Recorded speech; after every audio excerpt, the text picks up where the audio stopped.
প্রথম প্রশ্ন দেখো, যে প্রক্রিয়ার মাধ্যমে ক্ষয়, বহন ও সঞ্চয় কার্যের মধ্যে সামঞ্জস্য তৈরি হয় তাকে পর্যায়ন বলে।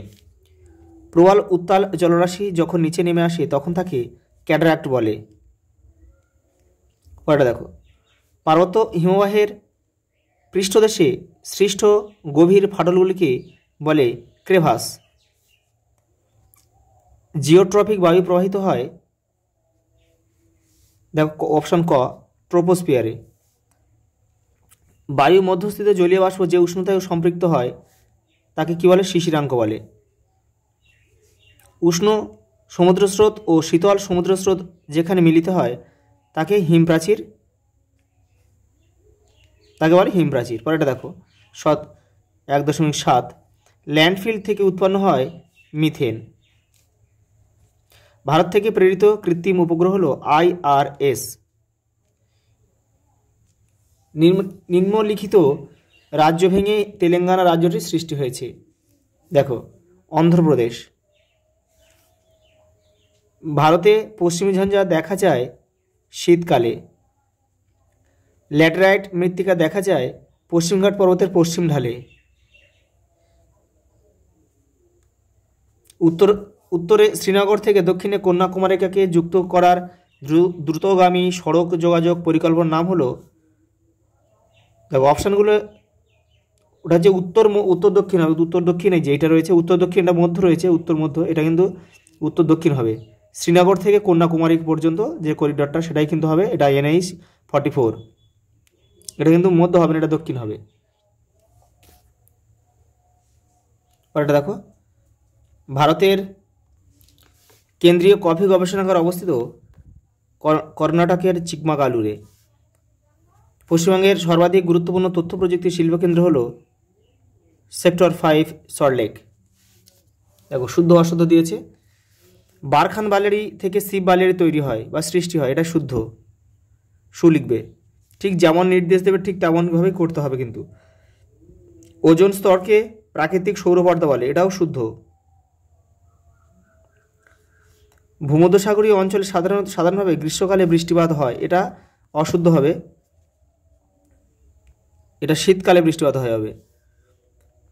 সূর্য, চাঁদ ও পৃথিবীর সরলরৈখিক অবস্থানকে সিজিকি বলে, এটাও কিন্তু শুদ্ধ। ভারতে অধিকাংশ ধান শীতকালে রবি শস্য হিসেবে চাষ করা হয়, এটা কিন্তু অশুদ্ধ, এটা কিন্তু আমন ধান হিসেবে হয়। ভারতের সর্বাধিক জনঘনত্বপূর্ণ রাজ্য হলো পশ্চিমবঙ্গ, এটাও অশুদ্ধ, হবে কি বিহার। উপগ্রহ চিত্রে বিভিন্ন প্রতীকের সাহায্যে ভৌগোলিক বৈশিষ্ট্যগুলি বোঝানো হয়, এটা হবে অশুদ্ধ হবে, এটা কারণ এটা রঙের মাধ্যমে হবে। দেখো শূন্যস্থান দিয়েছে। দেখো মিয়েন্ডার নদীর নাম অনুসারে নদীতে সৃষ্ট বাঁক মিয়েন্ডার নামে পরিচিত। বায়ুমণ্ডলে উচ্চতা বৃদ্ধির সাথে উষ্ণতা বৃদ্ধি পাওয়াকে উষ্ণতা বা বৈপরীত্য উত্তাপ বলে। শিলং মেঘালয় মালভূমির সর্বোচ্চ শৃঙ্গ। যে সকল বর্জ্য বিয়োজিত হয়ে জল, মাটি ও বাতাসের সঙ্গে মিশে যায় তাকে জৈব ভঙ্গুর বা বায়োডিগ্রেডেবল বলে। কোয়েম্বাটুর শহরকে দক্ষিণ ভারতের ম্যানচেস্টার বলে। কোয়েম্বাটুর। পরেরটা দেখো, শীততাপ নিয়ন্ত্রক যন্ত্র ব্যবহারের ফলে বায়ুমণ্ডলে CFC ক্লোরোফ্লোরোকার্বন গ্যাস নির্গত হয়। সমুদ্র জলরাশির একই স্থানে উল্লম্ব সঞ্চালনকে সমুদ্র তরঙ্গ বলে। দেখো এবার শর্ট প্রশ্ন দিয়েছে। দেখো প্রথমে দিয়েছে, দেখো ভারতে ভূবৈচিত্র্য সূচক মানচিত্র প্রস্তুতকারী সংস্থার সদর দপ্তর কোথায় অবস্থিত? তার মানে সার্ভে অফ ইন্ডিয়ার সদর দপ্তর কোথায় অবস্থিত? দেরাদুনে, উত্তরাখণ্ডের দেরাদুনে অবস্থিত। 2011 খ্রিস্টাব্দে জনগণনা অনুসারে ভারতের সাক্ষরতার হার কত? 74.04%। ভারতের বৃহত্তম বিমানপথ নির্মাণ সংস্থাটির নাম কি? Hindustan Aeronautics limited. ভারতের কোন রাজ্যে দক্ষিণ পশ্চিম মৌসুমী বায়ু সর্বপ্রথম এসে পৌঁছায়? কেরল। কঠিন বর্জ্য পদার্থের সবচেয়ে বড় উৎস কোনটি? গৃহস্থালী বর্জ্য। কোন স্রোতের প্রভাবে জাপান উপকূল উষ্ণ থাকে? কুরেশীয় স্রোত বা জাপান স্রোত, মানে কুরোশিয়া স্রোতের আরেক নাম হচ্ছে জাপান স্রোত। পরেরটা দেখো, মেঘাচ্ছন্নতা কোন এককে মাপা হয়? অক্টাস। নদী বাঁকের সঞ্চয়কে কি বলে? বিন্দুবার। দেখো ছকটা দেখো, দেখো প্রথমে দিয়েছে ম্যাটারহর্ন। ম্যাটারহর্ন কোথায় দেখা যায়? আল্পস। 2.4.1, এটা কিন্তু কেউ তীর চিহ্ন দেবে না তোমরা। কাতার, কাতার হবে মিশর, তাহলে 2.4.2। দেখো খাঁড়ি হবে প্রশস্ত নদী মোহনা, 2.4.3। আর গ্র্যান্ড ক্যানিয়ন হবে কলোরাডো নদীতে দেখা যায়, 2.4.4। এবার আমরা ম্যাপ পয়েন্টিংটা করব। দেখো 6 দাগে বিভাগ, 6 দাগে মানচিত্র দিয়েছে উপযুক্ত প্রতীক চিহ্ন সহ দেখাও। দেখো ম্যাপ পয়েন্টে কিন্তু তোমাদের প্রশ্ন আকারেও আসতে পারে, আবার ডাইরেক্ট নামও দিতে পারে। প্রশ্ন আকারে আসলে সেক্ষেত্রে তোমাদের কিন্তু প্রশ্নের উত্তর জানতে হবে, তারপরে তোমরা সেটা কিন্তু করতে পারবে, নাহলে কিন্তু করতে পারবে না। প্রথমে দিয়েছে দেখো নীলগিরি পর্বত। নীলগিরি পর্বত কোথায় অবস্থিত? দেখো দক্ষিণ ভারতে, এই যে এইখানে আছে নীলগিরি পর্বত অবস্থিত, 6.1।